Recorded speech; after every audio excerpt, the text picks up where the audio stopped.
Share market गिर रहा है, गेहूं से लेके पेट्रोल सब कुछ महंगा हो रहा है। रशिया यूक्रेन के वॉर को आज 7 दिन पूरे हो चुके हैं। रशिया और यूक्रेन के बीच का तनाव कम होने के कोई संकेत दिख नहीं रहे। इस जंग के पूरी दुनिया और भारत पर क्या इफेक्ट होंगे, यही जानेंगे हम आज की इस वीडियो में।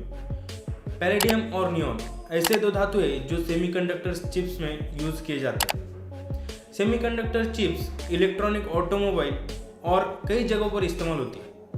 इन दो पैलेडियम और नियॉन की प्रोडक्शन हब है यूक्रेन। इसीलिए सेमीकंडक्टर चिप्स का जो पहले से शॉर्टेज चल रहा है वो शॉर्टेज और लंबा खींच सकता है, जिस वजह से गाड़ियों के प्रोडक्शन में डिले हो सकता है। और इलेक्ट्रॉनिक्स जैसे टीवी, कैमरा, लैपटॉप, मोबाइल, इन सभी चीज़ों की कीमत पर प्रभाव होगा। इनकी कीमत स्काई रॉकेट हो जाएंगी। हमारे 20,000 से ज़्यादा स्टूडेंट्स यूक्रेन में वॉर की वजह से अटके हुए हैं। जब तक वॉर खत्म नहीं होता तब तक उनकी जान को भी खतरा है। इस वॉर का इम्पैक्ट हमारी वेपन इंडस्ट्री पर भी हो सकता है। इंडियन आर्मी के कई सारे वेपन्स रशिया से आते हैं, तो रशिया खुद वॉर सिचुएशन में होने के कारण हमारी वेपन्स की ज़रूरत शायद पूरी न कर पाए। रशिया इंडियन डिफेंस इंडस्ट्री के काफ़ी सारे प्रोजेक्ट्स में मदद कर रहा है। जंग की वजह से कुछ समय तक रशिया हमारी मदद न कर पाए। सबसे बड़ा इम्पैक्ट देखने मिला है शेयर मार्केट पर। शेयर मार्केट में आज तक की चौथी सबसे बड़ी गिरावट दिख रही है। जैसे ही रशियन प्रेसिडेंट ने अटैक की अनाउंसमेंट की, वर्ल्ड शेयर मार्केट और इंडियन शेयर मार्केट कोलैप्स हो गए। इंडियन इन्वेस्टर्स के एक सिंगल डे में $18 बिलियन डूब गए, यानी लगभग 13 लाख करोड़ पानी में चले गए। एक और बड़ा इम्पैक्ट होगा क्रूड ऑयल की कीमत पर।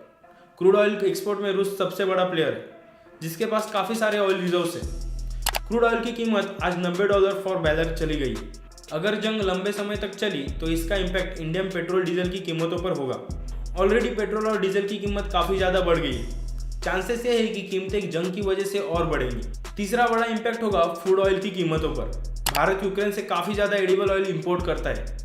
पूरी दुनिया में यूक्रेन सबसे ज़्यादा सनफ्लावर ऑयल एक्सपोर्ट करता है, तो वॉर की वजह से उसकी सप्लाई चेन पर इम्पैक्ट होगा।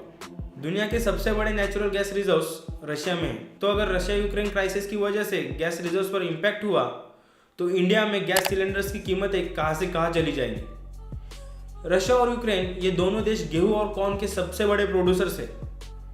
वॉर की वजह से इनकी भी कीमतों पर परिणाम देखने मिलेंगे। भारत रशिया से 600 मिलियन के फर्टिलाइजर्स इंपोर्ट करता है, और अगर इंटरनेशनल कमिटियों ने रूस पर रेस्ट्रिक्शन लगाई तो भारत में इसका परिणाम कृषि अर्थव्यवस्था पर होगा।